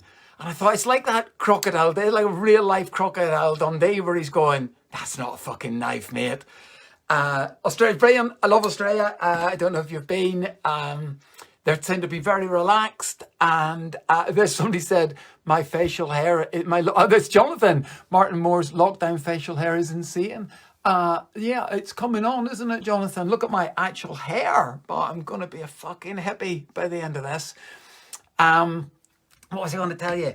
Oh yeah, so in Australia, I was riding around on a bicycle, and I don't know if you've been to Australia, but in Australia it's a bit different. That in Australia they have bicycle police. They have policemen that ride bicycles. Now maybe that used to happen in the UK. I'm from Northern Ireland. If you hear my accent, if you're not placing it, I'm from Coleraine in Northern Ireland, and well, our cops in Northern Ireland do not ride bicycles. The very thought, like our cops can't get through a day in an armoured personnel carrier, let alone riding around on bicycles. But the thing with the Australian cops is not only are they riding around on mountain bikes, they're wearing high-vis, you'd expect that. They're wearing high-vis helmets, they're wearing bicycle helmets, high-vis tops, but they also are wearing little shorts. Now, not just what you would think of as little shorts, like little hot pant shorts, tiny little shorts. Now, these guys, I can sum up what they look like with these little shorts. Imagine, you know that service Deliveroo, where you would phone out, if you didn't want to cook, you could phone out and somebody deliver you a burger, or you can get a curry delivered or something. These boys with the little shorts, they look like Deliveroo, but for a gay strip club. Like the gay strip club. Oh, Raphael's gone down with coronavirus. Don't worry, we'll send a couple of boys round. And it was these Aussie cops in the shorts. The reason I encountered these boys, I'd got a bicycle and I'd gone to the dump. I'd bought a bicycle. Their dumps are like recycling centres. And I bought a bicycle for 25 Australian dollars. Now, 25 Australian dollars is actually about £15, about 15 £15, I think. So it's not much. It was a pretty shitty bike. The front wheel was wonky, so that if you got it in your peripheral vision as you were riding along, it made you feel like you were a bit drunk. The seat was too low, so my handlebars were up like this. It's like, you know when you see the bike show and somebody's made a ridiculous chopper? It was like a ridiculous chopper, but on a fucking bicycle. You can imagine what that looked like. And it had no brakes. The bike had no brakes on it. I'd done the job. I was cycling around, and it was worth the 25 Aussie dollars because it got me to encounter the Australian bicycle police. Here's the story. Riding along, night time, cycling along, minding my own business. On my shit bike, it's got a wobbly wheel, the handlebars is too high, and it's got no brakes. I hear a voice beside me on the road, and the voice goes, "Pull over, mate, pull over." And I went to do what I would normally do in those circumstances, is to turn around and go, "Fucking go round, dickhead." And I looked round, and it was two Aussie cops on mountain bikes in these wee tiny wee shorts. Now I started laughing. I'm not sure, there might be younger people listening to this now tonight or today, and younger people, police the world over do not like you laughing at them. They do not like you laughing at them. So these two boys stopped me straight away. We're all stopped. They're going to me, "I bet you're wondering why we've pulled you over." Now I looked them up and down and I said, "Did you need another person to do the YMCA song?" Now, to be honest, they liked that even less than they liked the laughing part. They said to me, "You've got no helmet on you. You've got no bicycle helmet." Now, I said to your man, "Officer, I know I have no bicycle helmet." Because you would totally know, wouldn't you, if you were wearing a helmet? Especially me, because if you've ever had a bicycle helmet, you'll know that you have a strap. Now, I can't put the strap under my chin. I have to put the strap all the way under my beard. Because if I just tuck it under my chin, I look fucking ridiculous. So I said to him, "I know, officer," and I went to leave. Then your man says to me, he says, "Oh, you've no lights." And I thought, the penny dropped. I thought, all right, that's illegal, right? At night time, no lights. Any country, that's probably illegal. So I thought, right, I'm not dealing with the brightest cops. You know why? They'd noticed that I had no helmet. They'd noticed that I had no lights, but they hadn't noticed the bigger offence that I had no fucking brakes on the bicycle. But they were decent, these guys. They were decent to me. And I says to them, I said, "Look, I'm here doing a comedy festival. I didn't know your laws. I didn't know you needed a helmet." They were decent to me, them two fuckers. They said to me, they said, "We don't want to see you again with no helmet. And we don't want to see you again with no lights." And you know what? Because the police were decent to me, I respected that. I respected them for that there. And I went the long way round every other night. And them fuckers never saw me again with no lights and no helmet. There's messages coming now. I'll see if anybody's saying something. If any of you have seen me at one of the rallies before, I often do a thing where I do some circusy type stuff at the thing, and I wondered for this, maybe for this today, I might maybe throw in a wee circusy type thing for you. I'm unsure how it'll work in this. I hope it will work. I'm really not so astute about the about technology and so on. The other day, right, it's probably Christmas time, I tried to explain to my mother, so my mother's in her mid-80s, a wee woman from Northern Ireland, and I tried to explain to my mother how Siri worked, and I just couldn't. It's impossible to explain, isn't it, to an older person myself, middle-aged man, trying to explain to his old mother how Siri worked. And I went, "Oh, I'll just show you it, Mum." So I got Siri on the phone, and I went, so I have a sister, and I went, "Siri, phone my sister." And Siri didn't understand my accent. And I went, "Phone my sister." And it still didn't understand my accent. And I went, "For fuck's sake, Siri." And my mother said, don't you be swearing at that man. And I said, oh, Mum, it's not a man. There's not a man there. There's not a person there. It's a computer. And she said, well, still do not be swearing at the computer. You'll get in trouble. I said, well, when am I going to get in trouble? She said, well, they must check it from time to time. I was so tempted to get Google and show my mum 2 girls and 1 cup just so she could see what the internet was actually fucking like. But juggling cats. Sorry, I meant hats. Haha, if I had cats. I'm not a big fan of cats, to be honest. But what was nice earlier on was when I couldn't get this to work and Rick was on. At one point, I listened to Rick for about the 20th time talking about he was going to make a mojito. And then that video cut out completely and a video of a hedgehog came on. So I've been quite happily watching hedgehog videos. Here we go, look. An attempt at some topical juggling based on news stories that are just... Oh, somebody says they love my magic tricks. Here you go. So, happen to have... I'm in my wee room here, so I have a deck of cards. Look at this. Deck of cards. Everybody think of a card. Think of a card. And that's the card you were thinking of. Yes. Fucking Darren Brown, eat my arse. Easy as that. So here we go. Topical juggling, if I can get this going. Right. So, of course, sad times. We're all looking at coronavirus. So I had this item, which I thought could represent coronavirus. And if you notice, the government's newest thing today is stay alert. That's their thing. They're not saying stay home anymore. They're saying stay alert for coronavirus. So this is, you'll know the fucker if you see it. If you see one of these wandering down the street, kick it into a sewer or a drainage ditch. Coronavirus. And then the other thing, of course, we're getting all the time big news, is Donald Trump. I have here a Donald Trump head. It used to be a bit more squishy, but the sort of stuffing has gone out of it a bit. So coronavirus and this. And then the other big story, of course, was we heard the news that Boris Johnson has had a new baby. Big Boris has had a baby. And I needed something to represent that in the juggling part. So I have this big white ball. That's representing Boris Johnson's baby. So what I'm going to do is I'm going to try this. I'm going to juggle coronavirus, Boris Johnson's baby, and the Trump head. And then I'm going to close my eyes. Now, I can't juggle with my eyes closed. So I will drop something. Now, here we go. We're putting this in the lap of the gods. Whatever is left undropped is what we're going to be living with for the rest of the year. Will it be Trump, coronavirus, or Boris Johnson's baby?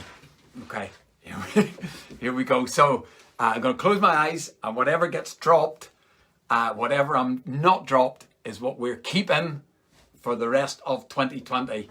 Make your choice. What you'd rather have, Johnson's baby, the coronavirus, or fucking Trumpy.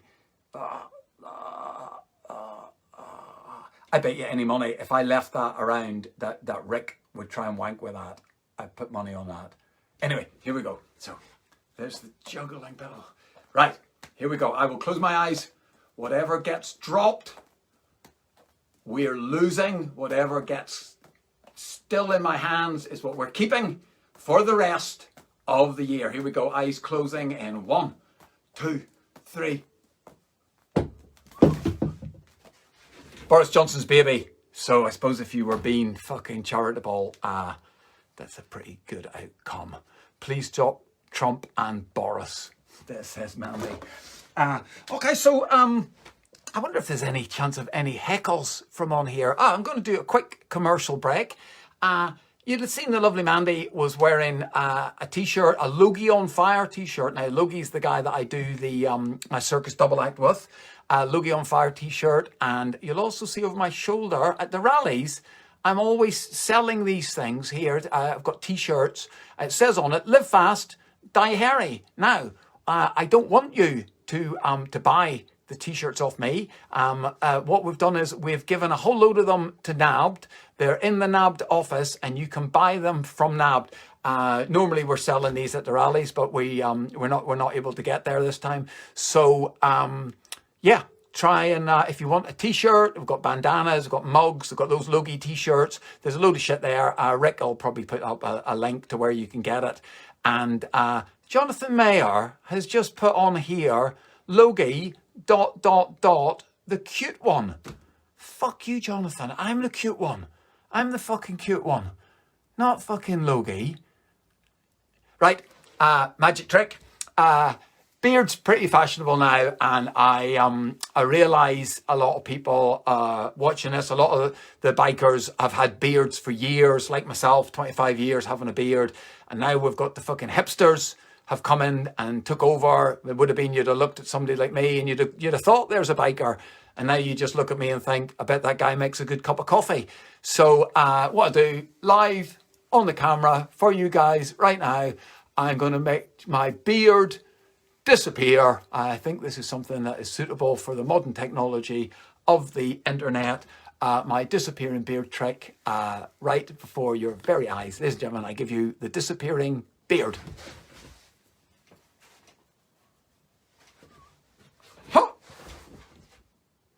Now, some of you might think I was just put it in my life.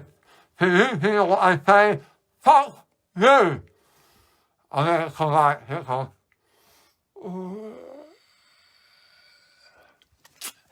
That's got to be fucking quality use of modern technology. A middle-aged man pretending to vomit his own beard into an iPhone.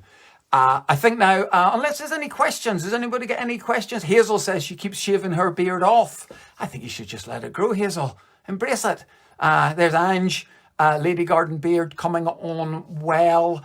I'm not sure what time it is. We ran over. I hope I didn't go on too long and bore you all. Look, this is obviously a fucking brilliant cause. I hope my little bit of the show was entertaining to you. I'm going to hand you back to Rick and Mandy. Great, happy days. Hopefully at some point we'll all be in a muddy field in the piss and rain, enjoying each other's company. So look, good luck, look after yourselves, and I hope I see you all again soon. See you, everyone. Bye. Hey, Martin Mor, a genius. He's so talented. You want to hate him, but he's so lovely. You've got to love him, haven't you?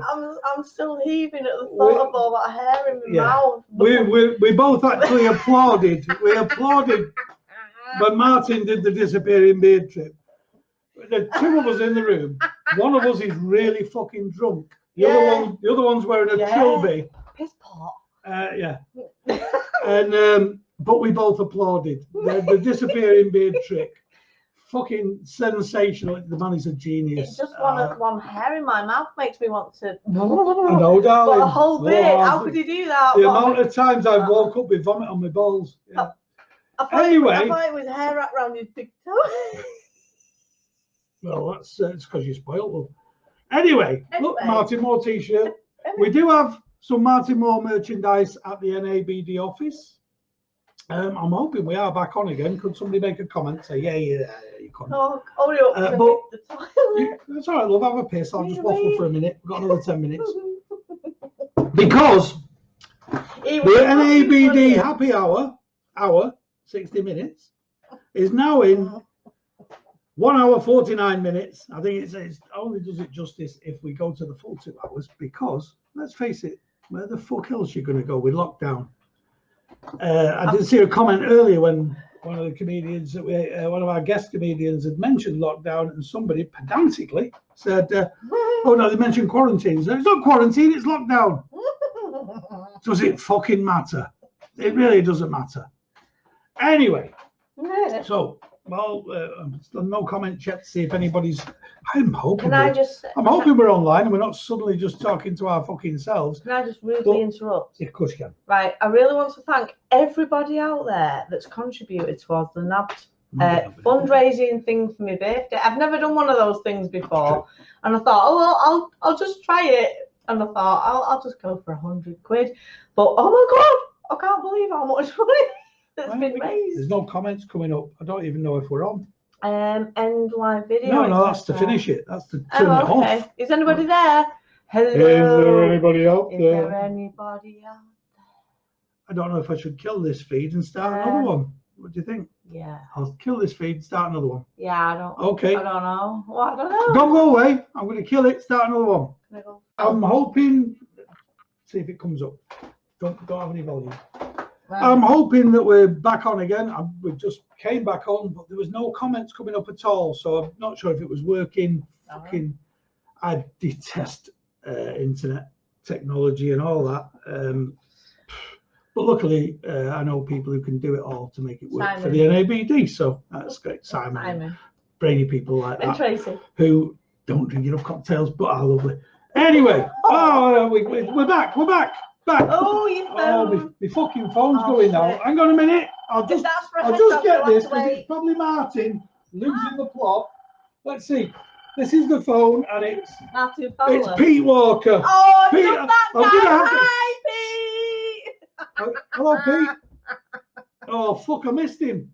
Oh. No, he must know I'm live, the cheeky cunt. I've noticed anyway, message off him. We're back on. We don't need that. So don't discuss your messages. We'll do this, and then we're done.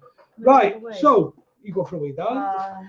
She's drinking the pond spunk, by the way, which means there's definitely going to be a wheelbarrow going up the stairs later with a ginger girl in it. Go and have the wee. Quick. I've got 5-minute story. You can be back. We'll wrap it up. When we came on after Martin, I'm not sure if we were on or not. Don't know if anybody saw it, but now at least we're back. So I'll reiterate what Mandy had said in that. It's Mandy's birthday today. She put up a fundraiser, birthday fundraiser on Facebook a few days ago, which kind of went thanks to a lovely friend of ours who threw a £2,000 donation in, which was fabulous. We are in the situation at the moment, we don't know how the NABD is going to go with this thing. We've lost about 35,000 quid with the rally gone. And a lot of our big donations for the NABD come from events throughout the year, which are, to all intents and purposes, also cancelled. And the population of Britain are all going to be a bit broke for a while. So we don't even know if the association is going to survive. We're determined to try. But if you can help out, we have badges and some special patches, coronavirus nobbled, you've been nabbed sort of thing patches, available on the NABD website, www.nabd.org, short for orgasm, .uk, so it's an English orgasm. Well, it's a British orgasm. Fine, British orgasm. Who's having an orgasm? I'm just telling them about website addresses. Oh. So you can buy your badges and stuff on there, or you can go on Mandy's Facebook page, do a little donation towards a total. I think we're a total that she was looking for eventually, because we kept putting it up. And that it went to US dollars. Yeah, it doesn't matter. 2,881 quid or something, because we were trying to guess what it was in dollars, and of course Trump's their president, so it could be 40p. But anyway, that's what it turned out to be. We were up to about 2,500 odd. So if you want to add it on there, you can. Either way, it goes to NABD. As you know, the NABD is one of them charities that doesn't have a fucking paid CEO and all that bollocks. So it's a good charity to support. Card trick. Martin did a card trick. This is a card trick. This is how you earn yourself fucking brownie points. Budgie and Helen are friends from way down south as well. Although Budgie was born in Liverpool, so he's an honorary northerner. I love it. Handmade cards. Oh, isn't that brilliant? Head jug in a mask. How fucking going sexy. towards the ward. Oh, lovely. How lovely is that? For those of you that sent her a card you bought off a fucking shelf in W.H. Smith's, shame on you. Anyway, that's that. So, 2 quick, very short stories to finish off with. But don't forget, have a look at the NABD website, click on the shop, and there's special patches and the little pin badges we'd already bought for the fucking rally. May as well use them up. And they're cheap. So anyway, in the meantime, something when Martin mentioned his mother, it's kind of a thing with me. My mother died a few years ago, as you know, well, fucking 9 years ago now.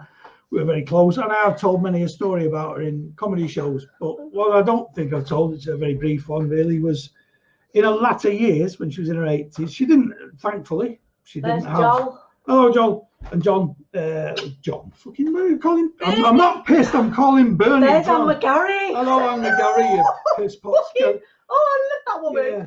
I tell you what, she's harder to see through when she's just a name. Elizabeth Fisher. I don't know who she is, but hello anyway.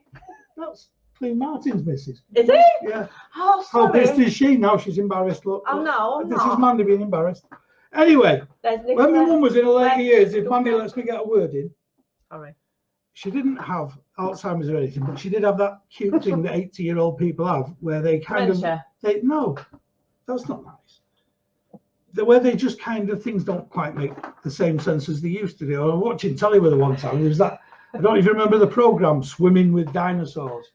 And there was a guy, and it was kind of, it was all CGI shit, and he was swimming along in a wetsuit with a plesiosaur. And can I get on with it now? Yes, I'm working Craig. here. I've just seen this. And I don't give a, well, stop looking at him. Let me do my job. And there's a guy swimming with a dinosaur, and she said, that could bite him in half. He should be in one of them cages. And I said, well, it died out 64 million years ago, Mum. And she said, well, that one didn't. It's very hard to argue with that. But there was one time she was looking through the TV listings, looking for something to watch, because she had a cataract in one eye by then. She couldn't read a book anymore, so she had to revert to TV, which is shit. And she went, oh, that one rings a bell. Is that a Roald Dahl thing? What's that? She said, it's tonight, 8 o'clock. The Genital Giant. What's that about? And the only thing I could say to answer was, I think it's just about some big cunt, Mum. Anyway. Oh, she's off. She's off. She does this. When she's driving pissed, she has to cough out the window at policemen.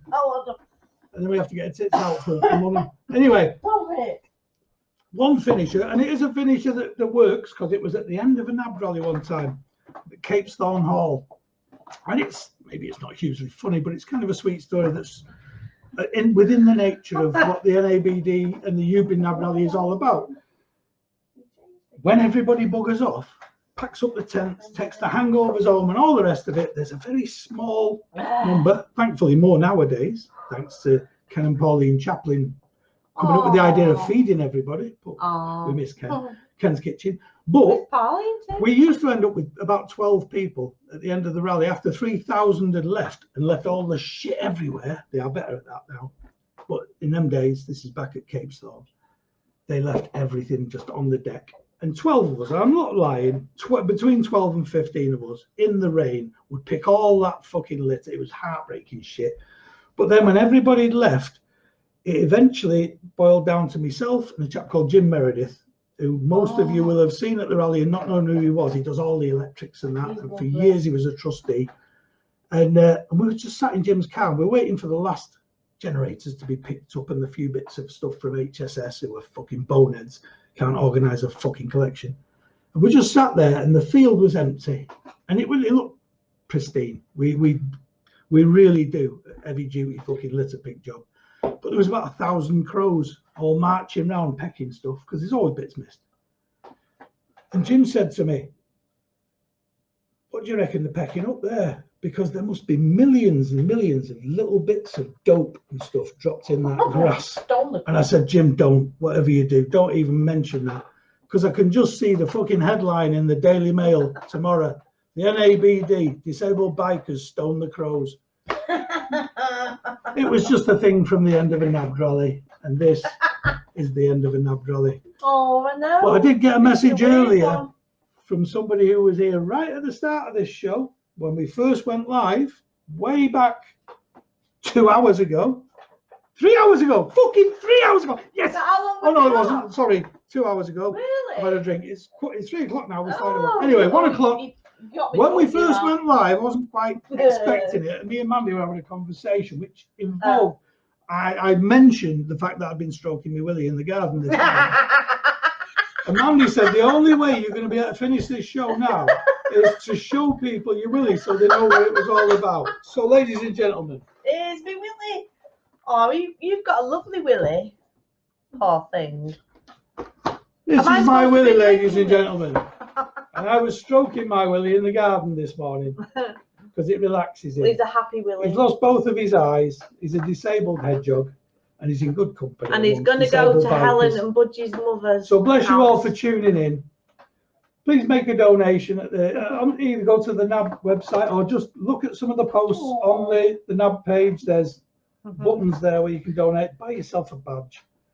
Help us to survive for next year. We can do it all live please. again. We need to do at least. So from myself, from my beautiful red pisshead fox, No, he didn't mean that. and from the Hobbit, who's reappeared. I'm not here. She's not here. She is Look, here. look, Alice. she shaved her feet. They were hairy this morning.